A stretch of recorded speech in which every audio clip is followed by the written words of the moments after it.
Wade's hands were shaking as he read my resignation letter. The paper rattled against his desk like autumn leaves in the wind.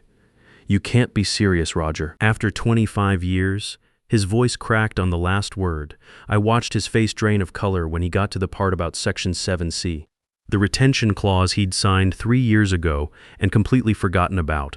The clause that was about to cost his company $360,000. "Dead serious," I said, keeping my voice level. "And thanks for the payout. The name's Roger Caldwell, by the way. 49 years old." And I just handed my walking papers to the man who thought he could screw over a guy with 25 years of manufacturing experience and 6 years Army engineering under his belt. Wade Phillips was about to learn that quiet professionals don't stay quiet forever. See, guys like Wade count on your loyalty, your dedication, your willingness to keep your head down and get the job done. They never prepare for the moment when the steady hand finally lets go. And they sure as hell never read the fine print on contracts they signed during their desperate moments. Let me back up a bit. This whole mess didn't start with Wade's betrayal last week. It started way back when I joined Precision Manufacturing Corp. Fresh out of the Army. I wasn't looking for glory or corner offices. I just wanted to use what I'd learned about systems and safety to build something that lasted. "You know what I like about you?" Caldwell, my first supervisor, had said during the interview. "You don't need a spotlight to get work done."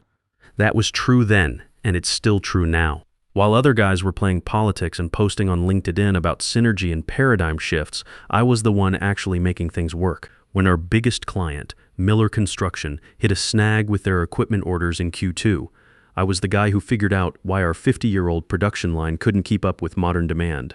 I remember calling Helen that Friday night around 9 p.m., "Honey, I'm going to be late. This Miller situation's turning into a real mess." "How late?" she asked. I could hear the tiredness in her voice. The school district had been making noises about budget cuts, and she was worried about her teaching position. "Maybe all weekend, but if I don't fix this, we're looking at an $800,000 penalty and probably some layoffs." She didn't complain, never did. Just said, "Do what you need to do, honey." So I did. Spent Saturday and Sunday in an empty factory rebuilding workflow protocols while everyone else was at their kids' baseball games or barbecues. Fixed the whole thing by Monday morning. When Miller demanded a 30% efficiency improvement on our production capacity 6 months later, I found ways to modernize operations that saved the company $180,000 annually without cutting a single job. They started calling me the problem solver because nothing stayed broken when I touched it. And I didn't mind the nickname. I liked the steady work, liked knowing I could prevent disasters before they happened. Helen was dealing with potential layoffs at school, and our son Jason was looking at colleges that cost more than my first house. Stability mattered more than recognition. "Dad, state's engineering program is really expensive," Jason had said over dinner one night, sliding the acceptance brochure across the table with the tuition numbers highlighted. "Don't worry about that," I told him, cutting into my meatloaf. "You focus on keeping those football grades up and that scholarship potential. I'll handle the money part." Helen squeezed my hand under the table. She knew what that meant. More late nights, more emergency projects, more proving I was worth the salary that covered her job uncertainty and his future. But here's what happens when you're too good at solving problems quietly. The same people who used to say Caldwell saved our necks start saying Caldwell just handles the operations stuff. The ones who used to pull you into emergency planning meetings start sending you meeting notes afterward, like you're some kind of secretary. Wade wasn't always like that. When he was just a department head, he'd stop by my station and say things like, "I don't know how you keep this whole place running smooth, but thank God you do." Just good organization, I'd tell him. What I didn't mention was the Army habit of documenting everything. Every decision, every approval, every promise. In the military, if it's not written down with signatures and dates, it didn't happen. Then came Wade's promotion to VP Operations and everything started changing. The gratitude turned into expectation. Every quarter brought more demands and fewer thank yous. He'd swing by my workstation and bark orders, like, "Miller needs those efficiency reports revised by 6 tonight." No greeting, no please. No acknowledgement that I'd already put in a 12-hour day. I didn't complain. Army taught me to keep detailed logs of everything, and corporate America was no different. So that's what I did. Every project milestone, every deadline I hit, every crisis I prevented, not for revenge, at least not at first. Just good operational practice. "You're building quite a file there," Helen had noticed one evening, watching me organize project documentation at the kitchen table while Jason did homework. 25 years of experience, I said, sliding reports into labeled folders. Gotta keep track of it all. You think they'll try to screw you over? I looked up from my papers. Honey, in corporate America, it's not if, it's when. The only question is whether you see it coming, she nodded. She'd seen enough of my coworkers get thrown under the bus over the years to know I wasn't being paranoid. Then came the big one, the Miller Construction Modernization Project. 18 months of work, complete production line overhaul, and a client who'd fired the last 2 contractors for failing to meet their standards. Everyone in the company said it was career suicide to take point on it. Caldwell, you sure about this one? Wade had asked in the project assignment meeting, leaning back in his chair. It's a real bear. High visibility, high risk. Miller doesn't mess around. I'll take it, I said without hesitation. The other department heads exchanged glances. Tony Sullivan from HR actually whistled low under his breath. Better you than me, Roger, but I wasn't worried. See, the Army teaches you something corporate America forgets. Preparation beats panic every time. You document everything, plan for contingencies, and execute with precision. Do that right, and the high-risk projects become your biggest wins. 18 months later, I was sitting in Wade's office with the Miller completion report spread across his desk.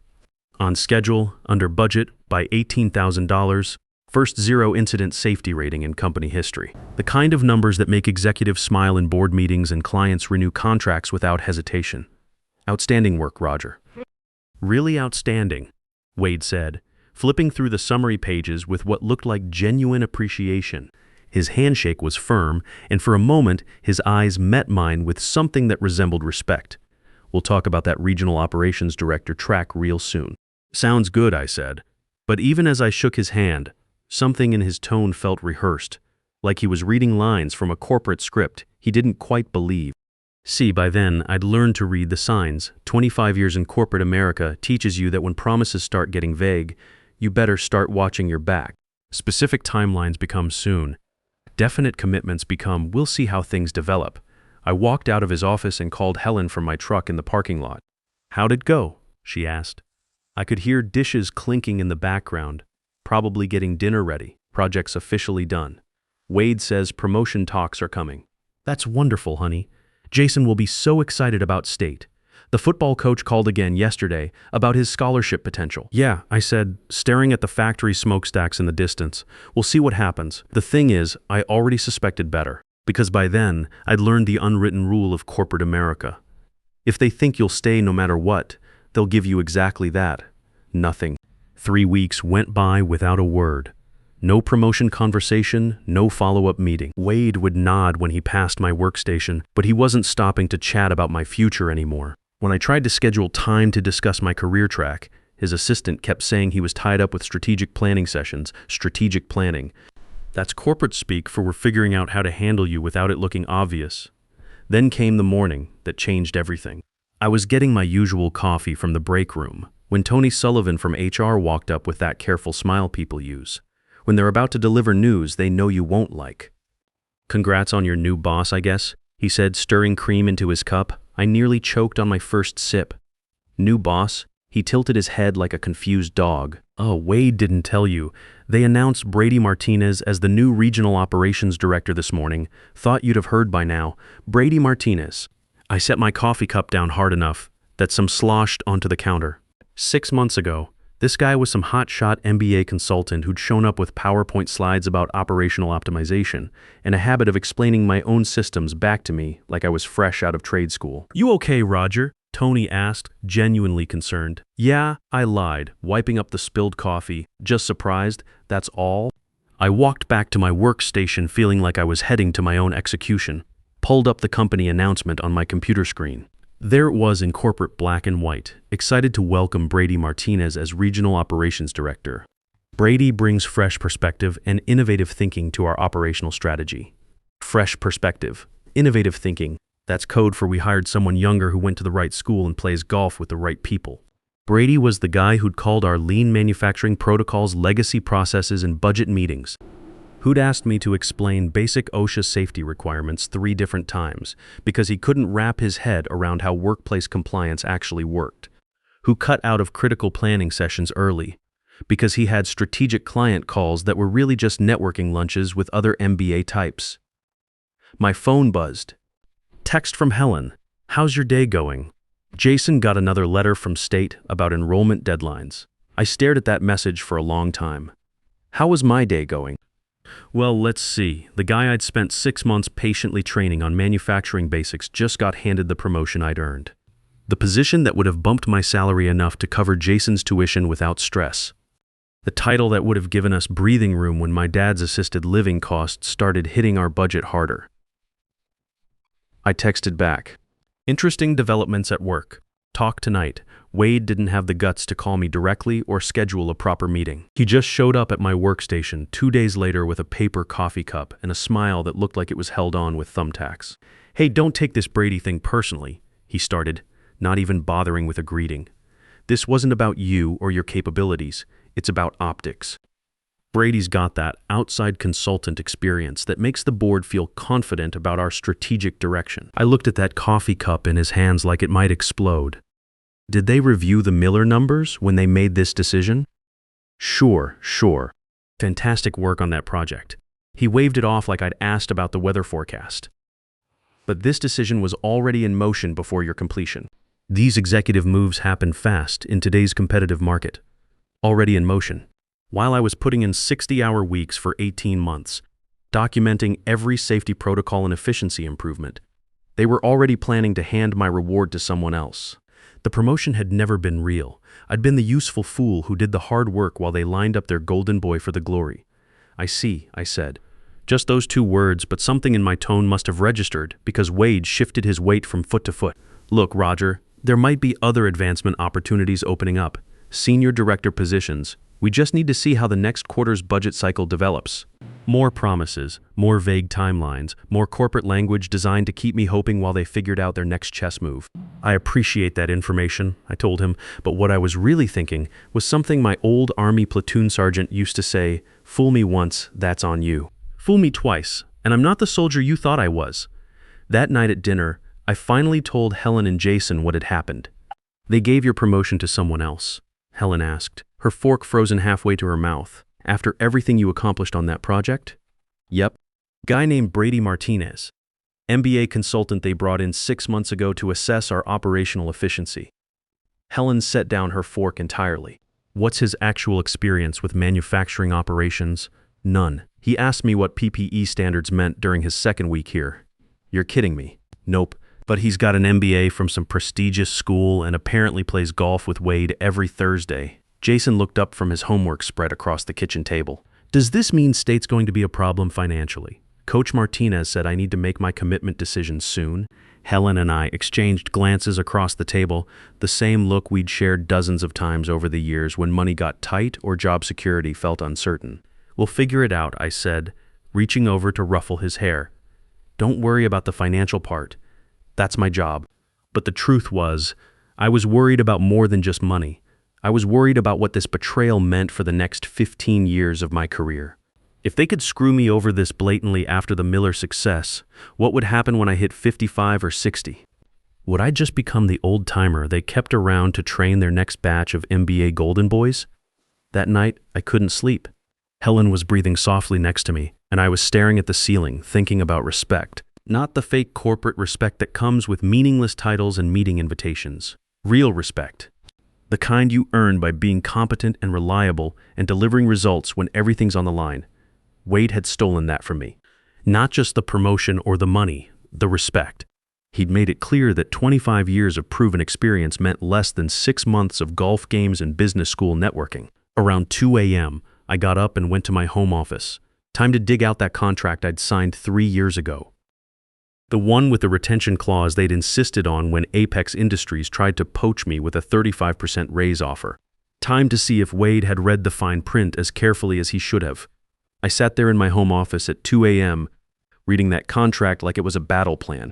The house was dead quiet except for the hum of the refrigerator downstairs and the occasional car passing on the street outside. And there it was, Buried on page 7 in section 7C, the clause that was about to turn Wade's world upside down. In lieu of advancement to promised position, employee may elect separation with compensation equivalent to promoted role, including accelerated bonus structure, extended benefits coverage, and early retirement bridge calculation.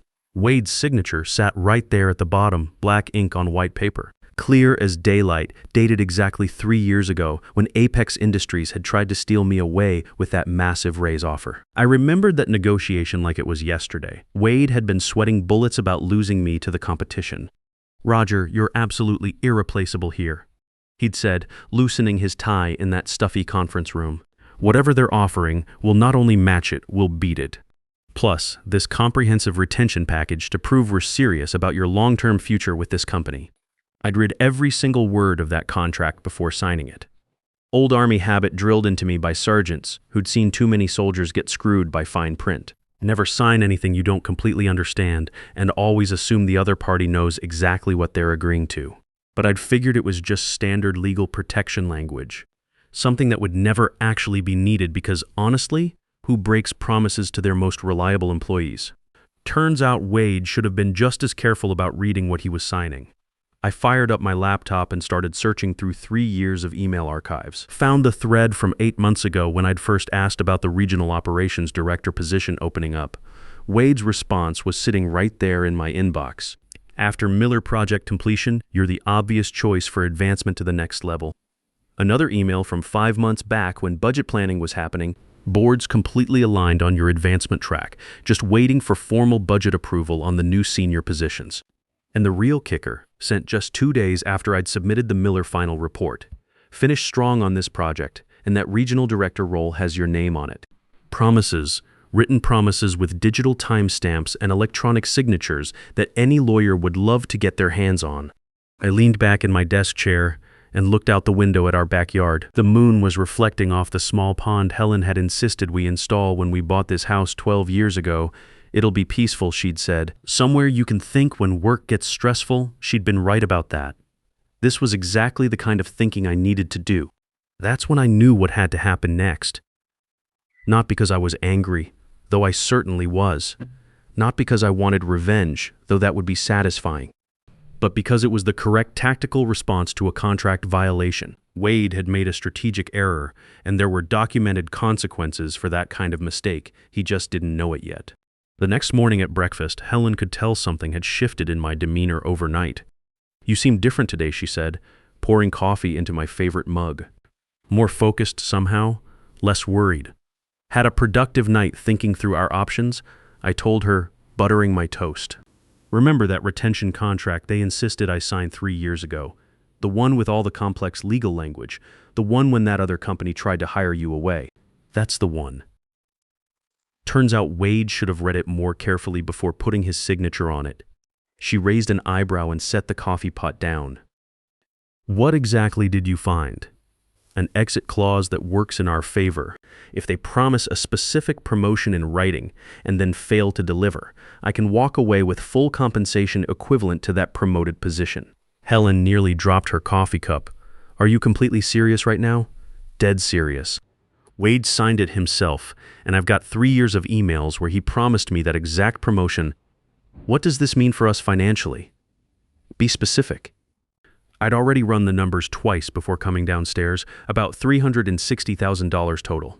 "Covers Jason's state tuition completely, handles your job security concerns if the district cuts more positions, plus gives us a bridge to my Army pension benefits." For the first time in months, Helen smiled like she actually meant it instead of just trying to stay positive. "When do you make this happen?" "Monday morning. Give me the weekend to get all my documentation organized properly." Jason wandered into the kitchen right then, backpack already slung over his shoulder for Saturday morning football practice. "Make what happened Monday morning?" he asked, grabbing an apple from the bowl.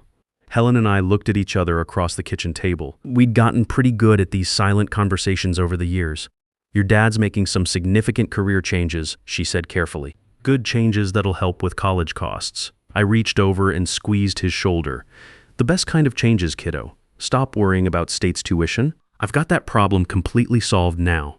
That weekend, I approached my file organization like I was preparing for the most important military inspection of my career. Every project milestone from the past 3 years. Every email exchange with Wade about promotions and advancement. Every document bearing his digital signature.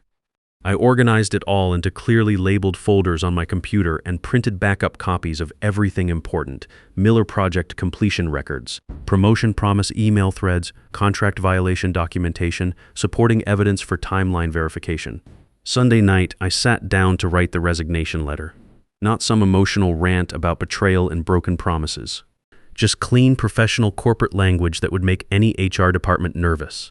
Effective immediately, I'm resigning my position and activating the separation clause outlined in Section 7C of my retention agreement dated 3 years ago. All vacation time payout requested as per company policy. Thank you for the opportunities provided during my tenure. Wishing continued success to the organization. No anger, no accusations, no threats. Just documented facts that would send Wade and his legal team scrambling to figure out exactly how much this was going to cost them. Monday morning, I was standing outside Wade's office at exactly 8:15 a.m. while he stirred sugar into his coffee and tried to wake up from what was probably a relaxing weekend of golf and barbecues. His hair was still messy from sleep, and he had that Monday morning expression of someone who really wished he was anywhere else besides the office. "Roger, hey there," he said without really looking up from his coffee preparation.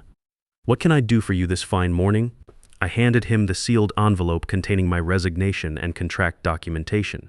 "Thanks for all the opportunities over the years, Wade. Wishing you nothing but continued success." He squinted at the envelope like it might contain something dangerous. "What exactly is this, Roger?"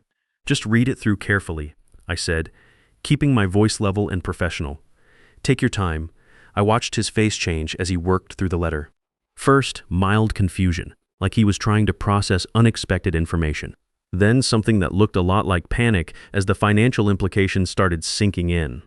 The slow dawning realization that he'd seriously misjudged the quiet guy who never made waves or caused problems. "You're actually serious about this?"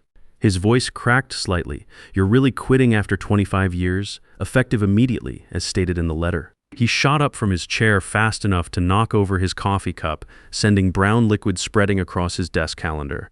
Hold on, Wade said, frantically dabbing at the spilled coffee with tissues. "We absolutely need to talk about this properly. There might be other advancement opportunities opening up soon. The board's been discussing expanding all the director-level roles." "No thanks," I said calmly. "I've got everything I need right there in writing. Roger, come on. Let's be reasonable about this." His voice had that desperate edge people get when they realize they've made a costly mistake. "We can definitely work something out. What's this really about? The Brady promotion? Look, that was just corporate politics. You know how these executive decisions work." "I know exactly how they work," I said. "That's precisely why I'm walking away." He was starting to sweat now despite the air conditioning. "Can we at least discuss a proper transition period? The Miller client specifically requested you for the next phase of their expansion. They're expecting operational continuity. All project documentation is current in the shared drive system. Transition notes are completely up to date. Contact lists and protocols are all properly filed. But Roger, you are the Miller relationship. Without your direct involvement, you should have considered that before giving my earned promotion to a consultant who can't tell a safety protocol from a lunch menu." That comment hit its target. Wade's face shifted from pale worry to embarrassed red. "Look, mistakes may have been made in the communication process, but walking away isn't the solution here. We can absolutely fix this situation." "It's already fixed," I said, turning toward his office door. "Everything you need to know is in that letter, Roger. Wait." Wade called after me with real panic in his voice. "We need to discuss this through proper channels. Let me call HR immediately. Let me get the board involved. We can make this right." I stopped at his doorway and looked back one final time. "Wade, you had 18 months to make it right. Your time's up." Walking past the administrative area, I saw Tony Sullivan from HR practically sprinting toward Wade's office. Smart man. He'd probably already figured out this was going to be expensive. By the time I reached my workstation to pack up my personal items, word was spreading through the facility like wildfire. My team supervisor was hovering nearby like I'd been diagnosed with something terminal. "Are you feeling okay today?" she whispered, glancing around nervously. "Is everything all right?" "Never been better," I said, shutting down my computer and unplugging my personal phone charger, just making some overdue career changes. I packed deliberately, letting them all feel the weight of the silence. Around 10:30, an urgent meeting invitation popped up in my email. Critical resignation discussion. All parties required. I declined it without even opening the details and finished clearing out my desk drawers. By 11 a.m., I was walking to my truck in the parking lot. Wade had already left 6 missed calls on my personal phone. Funny how corporate urgency works. Used to take him a full week to respond to my project status updates. Now suddenly he couldn't survive a Monday morning without immediate access to me. I didn't answer because our conversation was already finished. The paperwork phase was just getting started. The emergency damage control meeting happened that afternoon. I wasn't invited, obviously, but Carl Peterson from the finance department called me that evening with a complete breakdown of what had happened. They pulled every single document with your name on it, he said, speaking quietly like he was worried about being overheard. Wade was sweating through his shirt. The CFO kept asking why nobody had flagged that retention clause during your original contract review, because Wade figured I'd never actually use it. Well, he's definitely reconsidering that assumption now. They found all the email threads, your complete Miller project documentation, even the server logs showing you personally wrote everything Brady's been taking credit for in his presentations. I almost felt sorry for Wade. Almost. But then I remembered his fake smile, and that dismissive coffee cup gesture, and his line about promotions not defining real impact. How's Brady handling the operational pressure, I asked.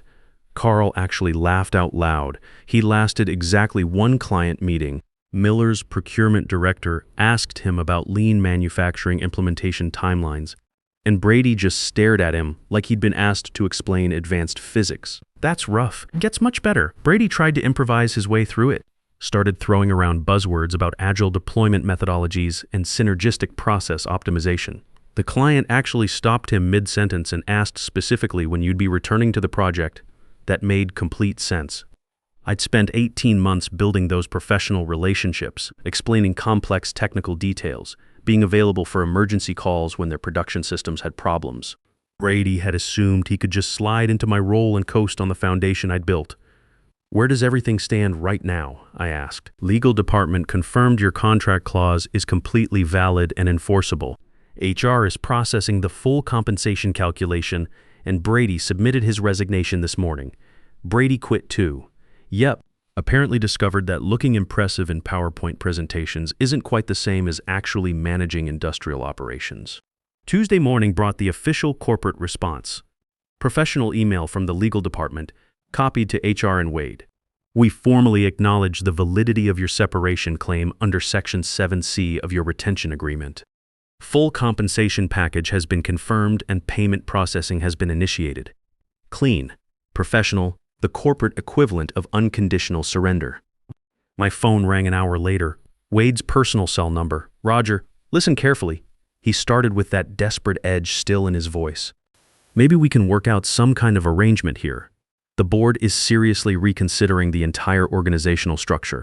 There might actually be room for multiple people in senior operational roles. Brady already resigned, I said. Long silence, then what happened? This morning, guess regional director was more challenging than his MBA program prepared him for.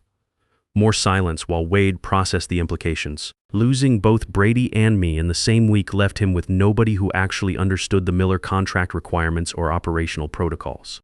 Look, the Miller client is specifically asking for you to return, he said. They want operational continuity on their expansion phase. We could bring you back as an independent consultant, flexible hourly rate, your own schedule. Not interested, but thanks. Roger, be realistic here. You understand this business better than anyone else. These systems, these client relationships, we genuinely need your expertise. You needed my expertise 6 months ago. Now you need to figure things out without me.